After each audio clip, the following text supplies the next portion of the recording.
tonight. The World Series. I was very young when the last time World Series games were played in Canada, so to get a chance to go to Game 1 tonight it's a bucket list item. I'm pretty confident. I think they're going to have a big game, and your Savages are going to go out there and shut them down.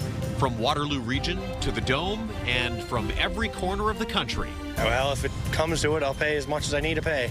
The Toronto Blue Jays stirring up excitement in the soul of a nation.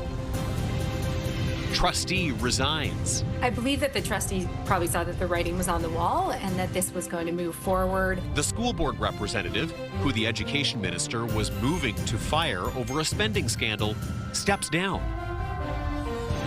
Chocolate change-up. It's really hard to let go of something that you're passionate about. A local business no longer making bars from scratch after a not-so-sweet jump.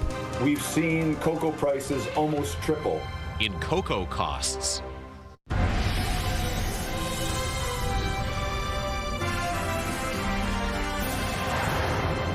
Good evening. 4 more wins.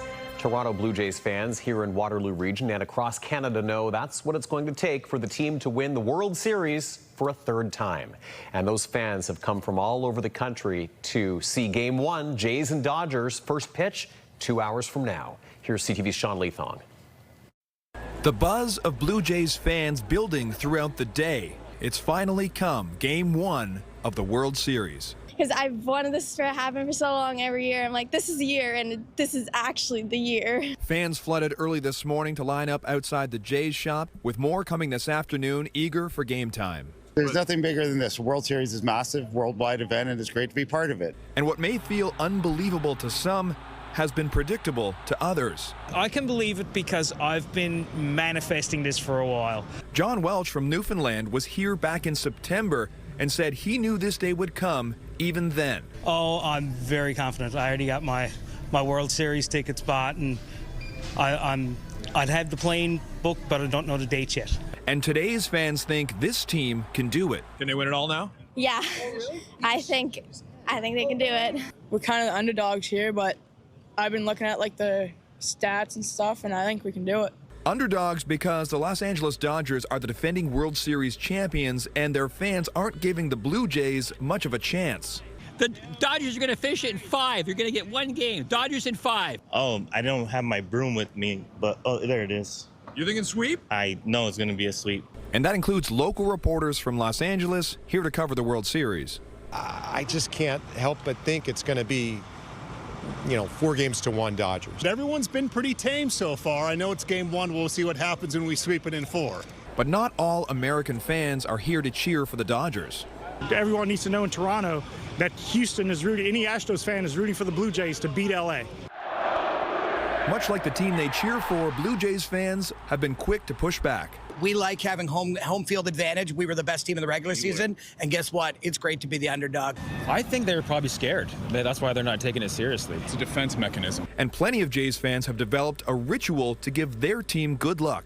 I got my lucky jersey on now. My 1993 Toronto Blue Jays Roberto Alomar jersey. This has been the good luck charm. I pray to his jersey. All right, Sean Leathong setting it up outside the ballpark. Well, fans here in Waterloo Region have been rallying as well. A steady stream of Jays shirts, jerseys, and hats could be seen getting onto GO trains getting to the game or to watch it all on a big screen right here at home. Let's head live to CTV's Heather Centerin now over at Moose Winooski's across the street here in Kitchener. Heather, lots of anticipation there, I'm sure. Staff are expecting a really big crowd, and to be honest, Tony, they already have it. It is almost standing room only. There's a couple chairs here at the bar, and those are the only ones in this place. A sea of blue behind me, a sea of blue in front of me. To be honest, it doesn't get any bigger than this. Game 1 of the World Series. It's the kind of thing Toronto Blue Jays fans have been dreaming of. I was very young when the last time World Series games were played in Canada, so to get a chance to go to Game 1 tonight it's a bucket list item. The high fives are starting early for these fans waiting for the GO train from Kitchener to Toronto to watch the boys in blue live at the Rogers Centre. I'm expecting my hand to be pretty red from all the high-fiving we're going to be doing early on. Graham McCormick has been a season ticket holder for the last decade, and it's really paying off now. Baseball is just a lot of fun. Popcorn, cold beer, How do you argue those two things? Fans are feeling good going into the game against reigning champs, the Los Angeles Dodgers. I'm pretty confident. I think they're going to have a big game, and your Savages are going to go out there and shut them down. Many still flying high from Game 7 when the Jays clinched the ALCS title. This fan was there. Stood up the whole entire time. I don't think we ever sat down, and just when we started to feel down a little bit, that inning 7 with George Springer, it was unbelievable. Over at Monogram Coffee Roasters in Cambridge, you get a free coffee if you wear Jays swag. So today and tomorrow, we'll welcome everybody. Go Jays. We're in it to win it. This family came dressed to impress. Even the baby is feeling the Jays fever. The outfit, the perfect gift. She saw it in a hospital gift shop and knew that it was destined for our children because their papa is such a big Jays fan that they have to have some Jays gear. Being a Jays fan runs in their blood. It's amazing how much the team has grown from last year when they were in last place to this year when it's kind of all clicked and come together. It's just been great. It's been 3 decades since the Blue Jays have been to the World Series, with fans eager to cheer on Canada's team. The first pitch is at 8 o'clock, and tomorrow's game is in Toronto. Next week, they will go back to LA. If needed, there will be game 6 and 7 back at home in Toronto. Tony. All right, an exciting place to be right now. CTV's Heather Centerin is live at Moose Winooski's in Kitchener, where they're getting ready to watch the game. And we've got you covered, by the way, with a list of more local watch parties that have been organized around Kitchener, Waterloo, and Cambridge. Our digital team has put it all together. You can check it out over at ctvnewskitchener.ca. Okay, first check on the forecast now. Let's go live to Alex, who is at Snyder's Family Farm this evening. Something for everyone during the day, but a spooky twist at night there, Alex. Yeah, that's right, Tony. Fear Farm, of course. Yeah, well underway and 1 week to go until Halloween. And someone like myself who hates to be scared, of course I volunteer myself to be here, but it's good. We're going to have fun throughout the hour. Megan Snyder joining us live this hour to tell us what we can expect this year. Okay, we've got quite the impressive setup. People who want the scare of a lifetime, what can they expect to see? Yeah, there's only one place to go, and it's Fear Farm. This weekend, we have 7 haunted attractions, over 125 of the best actors all over. We have 3 stages with the best entertainment, 6 food areas, double-decker, a grilled cheese bus. We even have the Jays game playing in the tent on the big screen. This is a place to be this weekend. Okay, so if you're not stressed from the game, you'll be stressed after coming out of one of these haunted houses. That's right. No stress. They're going to win tonight. And in terms of what you can see in terms of that ultimate fear, what's it like for you to see people coming back year after year and you want to buy tickets to in advance because this always gets sold out? Yeah, that's right. We're just about to sell out tonight and tomorrow. Sunday is a great night to visit, and also next Thursday and Friday night, amazing nights to visit. Come and spend Halloween at Fear Farm. Okay. It is terrifying. We make no apologies about that. 16 and up, and that's our job, is to scare you, and we're real good at it. Yeah, we're going to showcase a little bit of that too. And speaking of scary, not only is the rain just starting to fall, but I might actually be hearing something. Maybe a little bit. I don't know. It must Do be you think? Opening. Yeah. Gates officially open around 6:30 or so. Oh gosh. Okay. Lucky me. Okay. Special guests. We've got Creepy Clown. We've got Marshman. Oh, and my favorite, of course. We're gonna have fun through the next hour. Okay. Take a look at your boards right now. Yes, depending where you are, that rain is starting to come down here in Bright this hour. But I want to start with this frost advisory that we are seeing for some Chatham, Kent, Windsor. If you're in the Ridgetown area, some patchy frost expected early Saturday morning. This is when we could see plants potentially damaged by frost and in low-lying rural areas too. So something to keep a note there. Yes, some scattered showers right now, just starting over us here in Bright, as I mentioned. Could be a little bit of cloud cover depending on where you are this hour as well. Temperature-wise, we are dropping. It is 6 in Kitchener-Waterloo, 8 in London, 7 in the city of Hamilton. So slightly below seasonal for this time of year. But yeah, we're definitely feeling a little bit of that chill. And not only the chill, but we're starting to really get into the spooky spirit ahead of the Halloween season. And yeah, the sky moves too. Oh gosh, we're gonna have a blast here in the next hour, and we'll see if I make it out and back, Tony. I love it. Okay, Fear Farm at Snyder's Family Farm in Bright. Alex, thank you. We'll check in with you shortly. A new development tonight in the saga of the school board trustee who hasn't paid back his share of an art-buying trip to Italy. The Brant, Haldimand, Norfolk Catholic District Board says Mark Watson is resigning, a move that comes only days after Ontario's education minister introduced legislation specifically to fire him. CTV's Krista Simpson joins us now with the latest on this story. Krista. Tony, in a release, the school board says they have received Watson's resignation. This, of course, all stems back to a trip that 4 school board trustees took in July 2024 to purchase thousands of dollars in religious art for 2 new schools. When the details of the trip emerged, the trustees agreed to pay back their travel expenses, which came to about $12,000 each. 3 trustees have done so fully, but trustee Mark Watson has not. This has prompted Ontario's education minister to table legislation specifically meant to fire Watson. Today, the chair of the Board of Trustees, Carol Luciani, released a brief statement saying, "We respect trustee Watson's decision to step down from the board and will move forward collaboratively with a continued focus on teaching and learning, student well-being, and the strategic priorities that guide our Catholic school system." Education Minister Paul Calandra also releasing a statement today calling Watson's resignation long overdue and going on to say Mr. Watson still owes the board thousands in taxpayer dollars and I expect him to pay it back. Those funds should be supporting student achievement, not paying for lavish, all-inclusive European summer vacations for out-of-touch school board trustees. Calandra says his bill will continue to go through the legislative process. In addition to vacating Watson's seat, it would bar him from running for a school board trustee position in the next election. I spoke with an education expert who says it appears Watson's departure was inevitable. I believe that the trustees probably saw that the writing was on the wall and that this was going to move forward.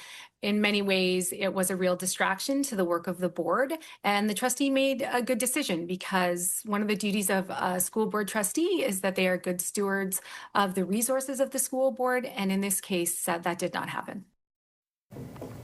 Watson's resignation has to be formally approved at Tuesday's board meeting.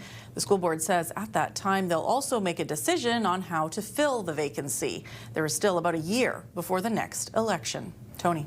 Krista Simpson live with the latest on that story. Krista, thank you. In downtown Kitchener, a vehicle crashed into a building this morning. A black vehicle was sticking out of the smashed front windows of New City Supermarket. This was just before noon today when police got the call. Regional police telling CTV News the vehicle reversed into the building. Now, no injuries were reported, and the cause is not clear at this time. We also don't have any word right now on charges in this case. A parking lot in Kitchener is causing some problems. People living nearby say it was built without proper approvals. And trying to find out exactly what it's for has been a confusing process. CTV's Karis Mapp has been looking into this for us today. Karis, first of all, let's start with where exactly this parking lot is located. Tony, it's along Highland Road West, just east of Ira Needles Boulevard. Next to it, recently developed condos towers, and neighbors tell us they believe the lot is being used as overflow parking. Those big lights that you see in the back there that shine right through our bedroom and keep us awake at night. Bright lights and numbered spaces have residents near this parking lot on Highland Road West in Kitchener confused and frustrated. It took us by surprise, knowing that this is zoned for housing only. We noticed that they were starting to pave the parking lot, and this is when we brought up the concerns with the city council and basically the city to see were there proper approvals in place. Today, while CTV News was on site, someone identifying themselves as a representative with Savick Homes said this was their property and asked us to leave. Savick's operation manager told us over the phone that the lot is being used by tradespeople working on a nearby project. We haven't seen anybody working here at all now. But residents have their own theory that it's condo tenants and not tradespeople who are filling the spots, telling us the lot only fills up at night. There's lots of people that live in those buildings and they don't have enough parking for the people that live there. The condo development, named Avalon, was built by Savick Homes. We called the number for Avalon leasing inquiries today, where someone told us the lot is being used for residents needing additional spaces at a cost of $100 per month. This is a parking lot that has been built illegally based on the information that we got from the city. Omar Zila showed us an email chain with the City of Kitchener in which a city manager confirms the work was done without any planning approvals. And a city employee confirms a violation of notice was issued. Also noting that the region, which is responsible for Highland Road, didn't know anything about the parking lot. The chain later saying that the property owner is working with the city to bring the lot into compliance and that the city wouldn't be pursuing enforcement action, much to dismay of residents. As soon as the landowner reach out to them to work out a resolution, they said that they are not pursuing any enforcement. But residents also say no changes have been made to the lot. Our neighbors had to get blackout blinds because it can't sleep with those lights shining through night. If I was to build a parking lot on my property, I would instantly be told not to do it. How does it still happen? Again, I did speak with the operations manager of Savic Homes, who declined my request for an interview today. The City of Kitchener didn't provide anyone for an interview before our deadline and said they're unable to provide further comments at this time. But that email chain we told you about with the city said the process to bring the lot into compliance could take some time. Tony. Okay, CTV's Karis Map, thank you for that. Appreciate it. Well, the high price of cocoa has cost a Kitchener bakery a key part of its business. CTV's Alexandra Hollick now on why they are no longer making bean-to-bar chocolate in-house.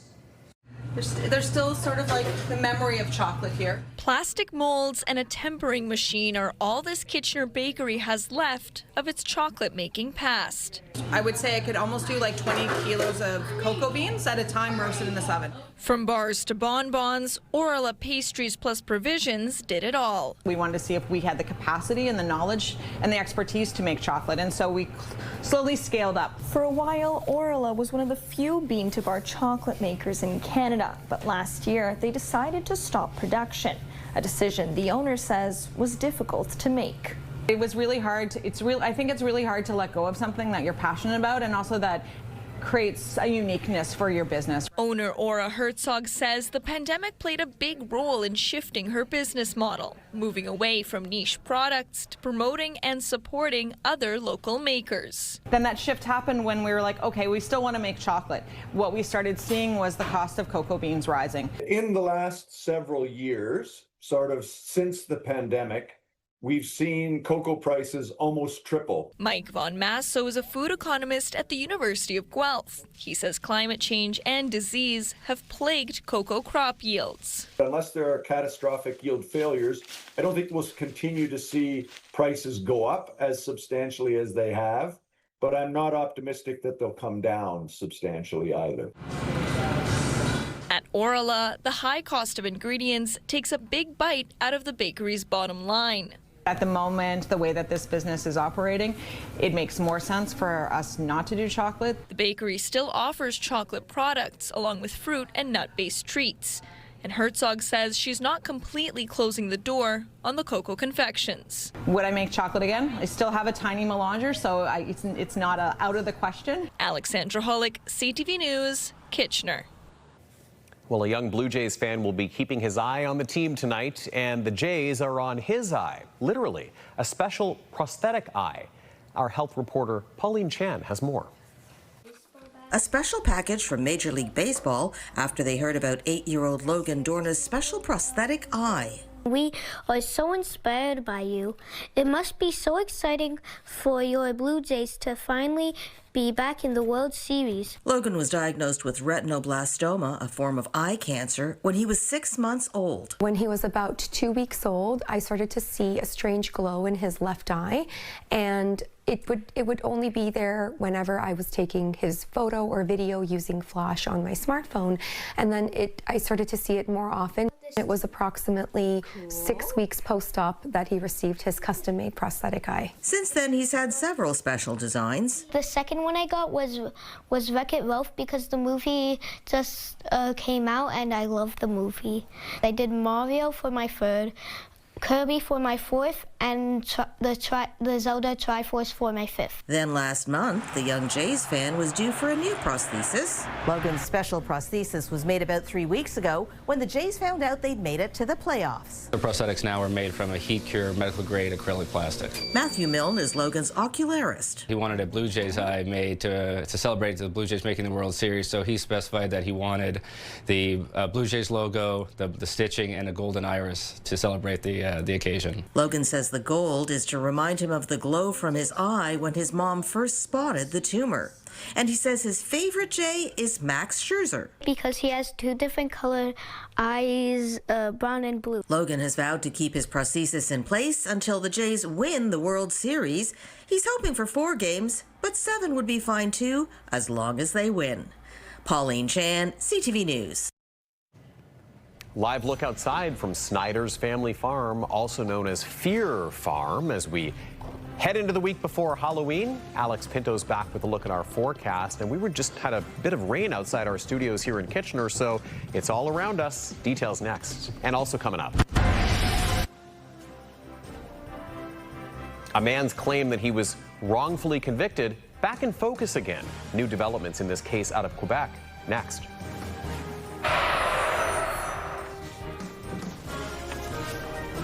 When you see it happen, send it to CTV News. Text 10400. From your screen to ours. Text 10400.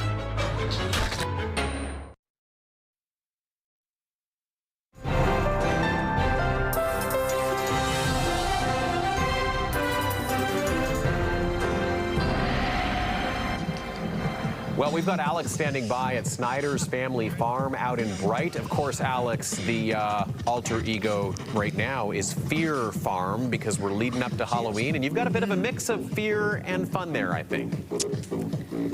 Oh, we sure do. No shortage. And as things get a little darker earlier, we're getting into that spooky spirit as well, Tony. So Danielle, some new friends that we've met are checking out Fear Farm here tonight. What are you most excited for this evening? The new feature, the asylum. Yeah, I try to come every year. This is my family. We love to support local. My daughter actually works here too, so we love a good scream. I haven't been here because I've actually maybe been a little too afraid to come here, but hey, it's not that bad. No, pretty scary. What level are we thinking here? I don't know. I'm a screamer, so no matter what happens, I will be screaming. And we love that it's close to home too. And it's great, like you said, you come back every year, so you're making it a bit of a family tradition. Yeah. So you're obviously a fan of horror films. Yeah, scarier the better. Scarier the better. Okay, and no better time, like we said, 1 week until Halloween. I hope you guys have a great time, and we've got a new friend here. Okay, Skeleton. Woo! Fancy. Well, thank you so much, and I hope you guys have a great time tonight. Thank you. So yes, there is plenty on the go here this evening. Several haunted houses, and so behind us we've got Skeletor, we've got some entertainment, some fire juggling. There's the Stalking Dead, Hiller House, Carnival, just to name a few of the attractions here. And these are actually going to be spread out right across the property here. There is also a haunted hayride, which I've been told is not for the faint of heart. That one's pretty scary. Several live actors, which we saw at the top of the hour, immersive sets. There are food vendors. Just a note as well, if you do have plans to check it out here in the evening, you want to get your tickets in advance because this does sell out quite quickly. So if you are a fan of all things spooky, this is pretty much the place I think you want to be. And plenty of entertainment. No shortage of entertainment here at Fear Farm tonight. I know Tony mentioned there was a little bit of rain going over the studio not too long ago. We noticed that in the last hour as well. Starting though with a frost advisory. So lucky for us here in Brant, those earlier showers have now since passed, which is great news for us here and for those checking out Fear Farm. But yes, this frost advisory in place for many areas in the south and more west. So Windsor, Chatham, Kent, Ridgetown, you are impacted by this. So patchy frost expected early Saturday morning, really for those specific low-lying and rural areas. And this is potentially when plants could be damaged from the frost. Looking at our futurecast, we potentially could see a few more scattered showers throughout as we get into the rest of your evening, into the overnight hours, and just stopping it here for early tomorrow morning. That pink for Brantford and Hamilton in particular, that is the potential for some mixing precipitation, possibly some wet flurries as well. So just a chance for that we are seeing at this point. But getting into your Sunday, things should clear up pretty nicely and plenty of sunshine should be in store. Overnight, we are expected to drop down to 1 degree, partly cloudy, just a 40% chance of showers. But this is when we could see some fog patches start to develop as we get into the overnight hours as well. And then for tomorrow, too, in terms of that slight chance for a little bit of wet weather, that is expected to stick around for us as well. When we look at our almanac for the day, we're sitting pretty seasonal for this time of year in terms of daytime highs and lows. But in terms of that sun setting, it is getting, yes, earlier and earlier, now setting before 6:30 p.m. as well. For Waterloo Region, as we start off your weekend, just a slight chance, like we said, of some showers for your Saturday. Getting into your Sunday, though, plenty of sunshine expected to be in store. Getting into these overnight conditions, however, that's when we could potentially start to get into the minus territory. Similar conditions for Lambton, Kent, and Essex as well. Some sunshine expected for your Sunday, which is pretty nice to see. And for southern Georgian Bay, that's when, again, we could see some nice sunny skies for your Sunday. So if you do have any outdoor plans, Sunday's looking like the best day for that. Once we get past, again, a chance for a little bit of wet weather. But, okay, it might be a little bit chilly here at Fear Farm, but I don't mind it. I mean, there's plenty of entertainment, lots of spooky things going on here for over the weekend as well. So we're going to keep checking it out and see who else we meet throughout the hour, Tony. Love it. Good thing to add to that weekend list. Alex, thank you very much. We'll check in to begin shortly.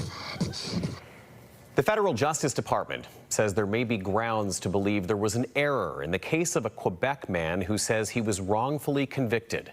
CTV's Geneviève Beauchemin reports. A ray of hope for Daniel Jolivet after 30 years behind bars maintaining his innocence. His case will be investigated.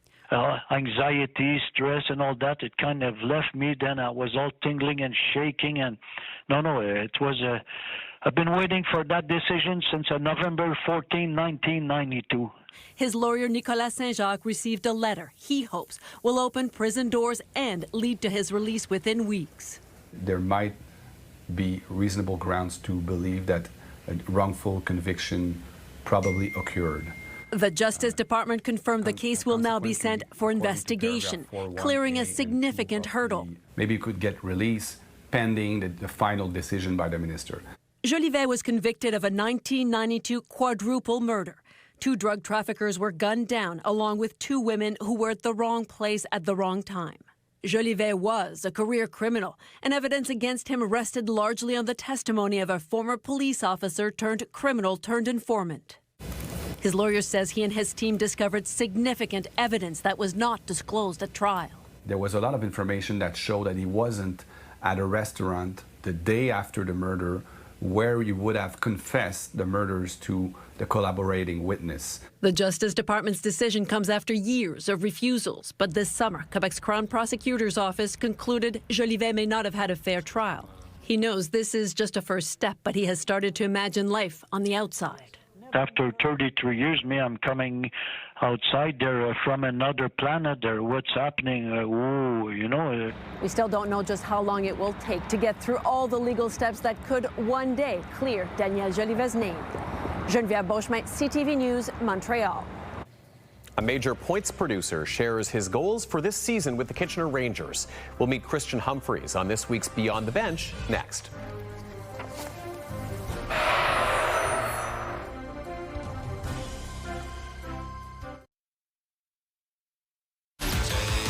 Bounce 99.5 has the music you just can't quit. Home of Bounce Mornings with Angie Hill and Sarge. KW's Bounce 99.5. Listen on the free iHeartRadio app.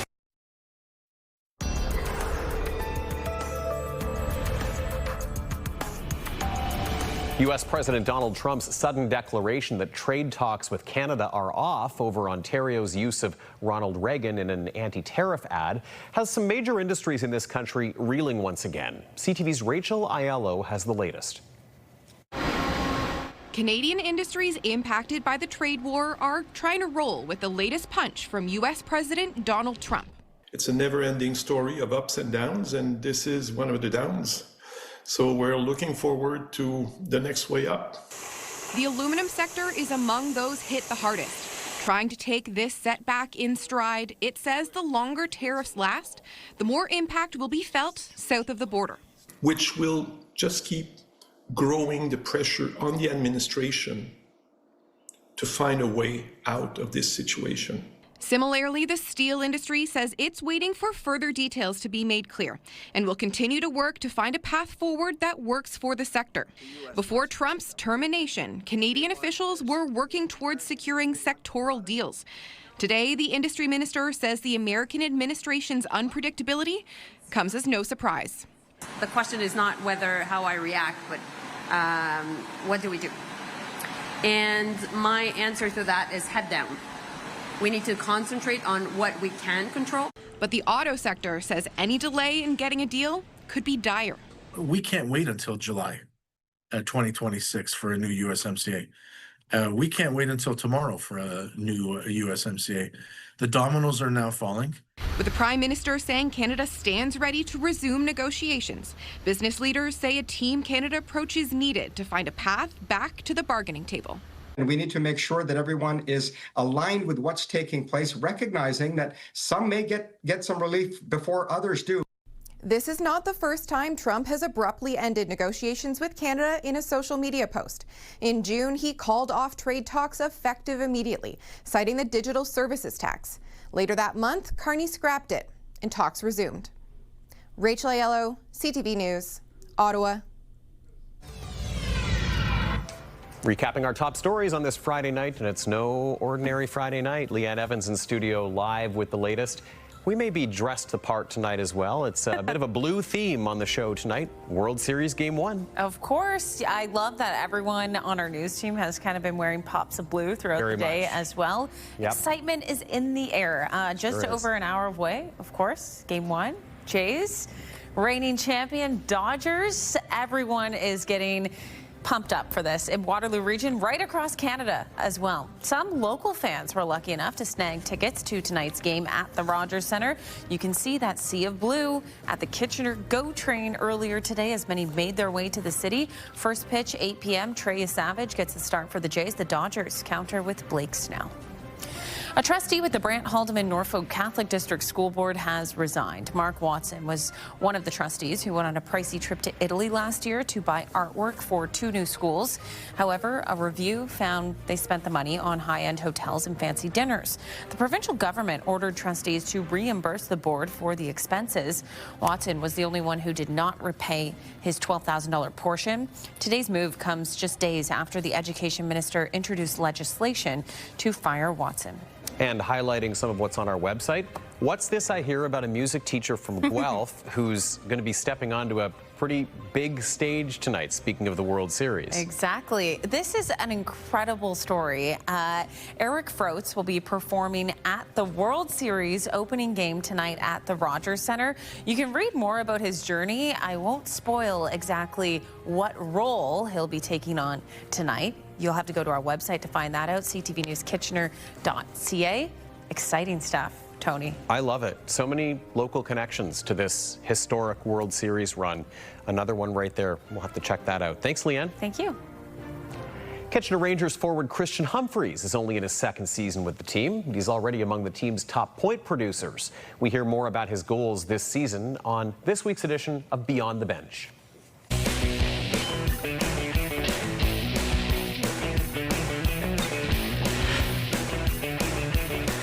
Pridham in the high slot. Pridham back for Bilecki. Down low to Humphreys. Humphreys. Christian Humphreys, center, 2nd year. And what a way to get your first of the season for Christian Humphreys. I love just coming to the rink, being with a group of brothers and, kind of just getting to throw on the same sweater and represent Kitchener with pride. Now here for Humphreys. Playing Kitchener's the best. I think it's just the best spot to play in the OHL. Everyone's from teammates, staff, coaches. I mean, it's such an elite organization, and I'm excited to be back. Arquette, he goes cross. Back here for Humphrey, scores! My goal for the season is to win the OHL and hopefully get a chance to the Memorial Cup. I think last year was a good step for us, and we want to take it one step further. This doesn't come any easier for a player of Humphrey's caliber. Yeah, I think for me, I want to turn pro next year. I think Kitchener's a good building step for me, and I'm just excited to be back. And obviously, you're focusing one step at a time. So get the job done this year, and if we do that, then next year will take care of itself. And still ahead on CTV News, we're going to be heading live to the ballpark to check out the excitement and anticipation just ahead of Game 1 of the World Series.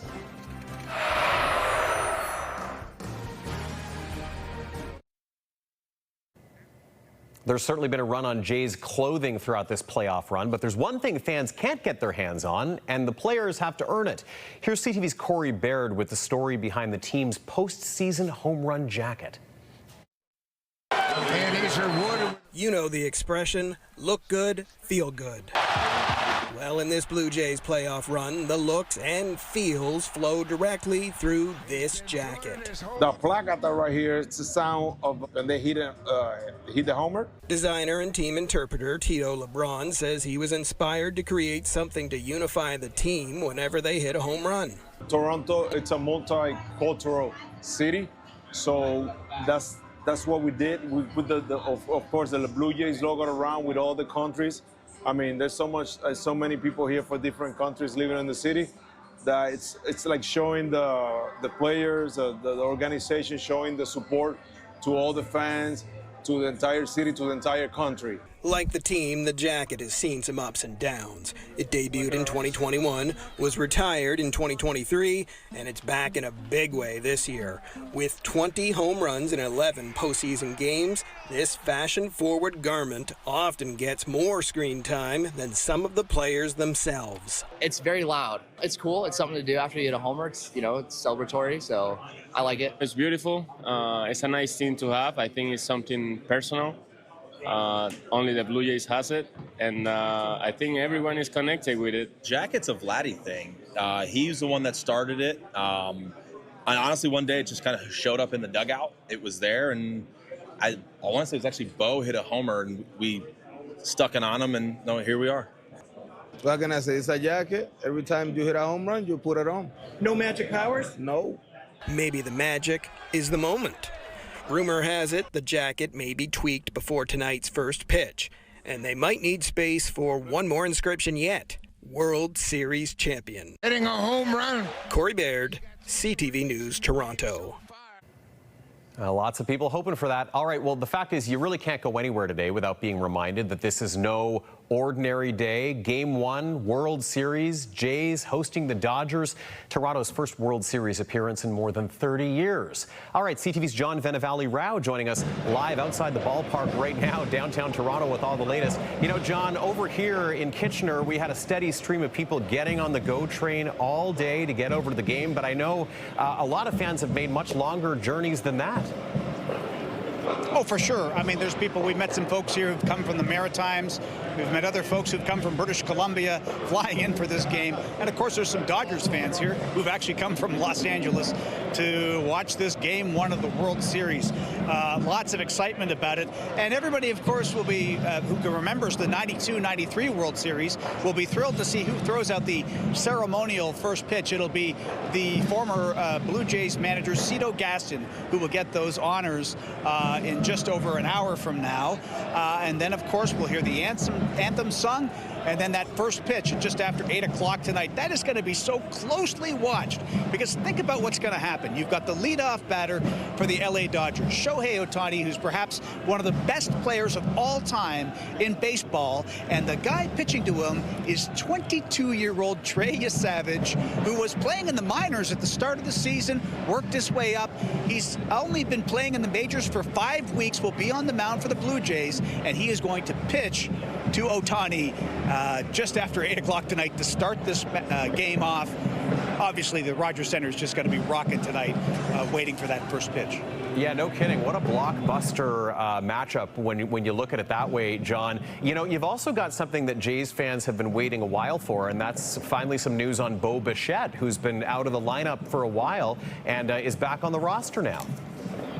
Yeah, I mean, longtime fans and even new fans have probably noticed the shots of Bichette in the dugout just watching the playoffs because, of course, he's had that knee injury. He's been sidelined for more than a month, and he's such a big part of this team, one of the best hitters in the American League.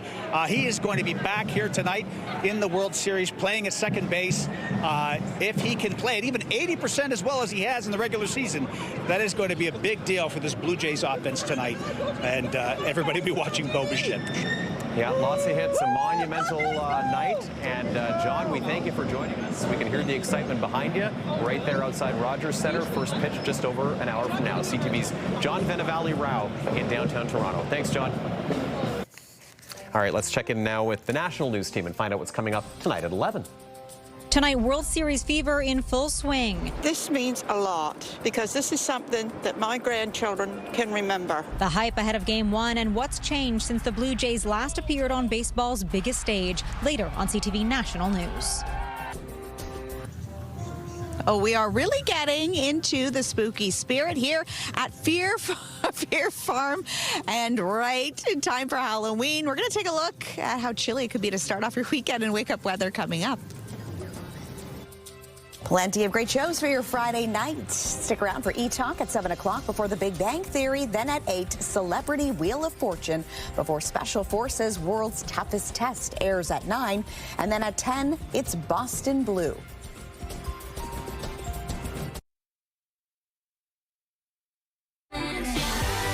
A Day is back on 105.3 Virgin Radio. Listen to Jeff, KP, and Backstage Ben for your chance to win $5,000 Every weekday. 5K a day.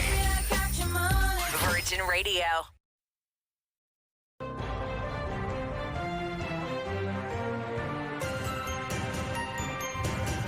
All right, Leanne Evans is back now as we look ahead to some of the things we're covering for CTV. Oh, CTV News at 11:30. Leanne, love the fit. Well, hey, I had to bring the jersey out. I got to be ready to go. And, grab your mic. Grab your mic. Can you hear me there, Tony? There we go. Had to bring the jersey out. We got to be ready to go and get set to watch the game, hey? All right, so we know there's excitement in the air here in Waterloo Region as well. Many fans are getting ready for tonight's Blue Jays game. We saw in Heather's reporting lots of people out at the bars and restaurants. I'm sure they're going to be packed out there locally tonight. Some local fans also lucky enough to make it out to the game. And Tony, it's not just the Blue Jays in action. The Kitchener Rangers also dropping the puck on the Flint Firebirds. That getting underway in just a few moments. So we'll bring you those highlights tonight at 11:30 as well. Lots on the go for sports fans here in Waterloo Region. Oh yeah, sports is news tonight. You got it, Leanne. And I suddenly feel very underdressed. I really love that jersey. Well, hey, you'll get to get yours on in just a few more You minutes. bet. Yeah, we're only an hour away from first pitch. Okay, thanks, Leanne. And now we're going to check in with Alex for our forecast, our final look here at Snyder's Family Farm, or as it's known, Fear Farm. And that's in the Bright area, sort of out toward Woodstock. Alex, what's going on out there? Yeah, so Fear Farm in full swing and 1 week to go until Halloween. No better place to be. Lots of entertainment going on here. We're already starting to hear some screens. Gates have officially opened. We've got some fire juggling happening. We've got some pretty spooky characters wandering around, obviously giving people the fright of their life, and several haunted houses to check out. There is Hillier House, Carnival, just to name a couple. And these are actually spread out right across the property, which is pretty fun. So the entire portion of the farm will turn into a bit of a horror film lover's escape here. If you will. So if you love to be scared, this is the place that you want to be. Immersive sets. There are plenty of vendors to check out as well, and we're starting to noticing more people coming in through the gates. And like I said, we're we're hearing a couple screams in the distance, which, of course, I expect nothing less. And I've got to say this for myself, who does not love anything super scary. I've been able to manage things so far, which is pretty nice to see, too. Temperature-wise, though, it's starting to cool down a little bit here as the hour continues. We were noticing a few scattered showers on and off as well, too.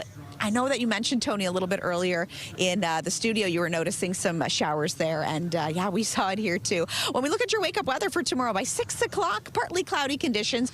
We're going to be sitting at a chilly -2, so if you do have any plants outside, you definitely want to bring them inside or cover them with a cotton bed sheet, for example. That'll help to protect them.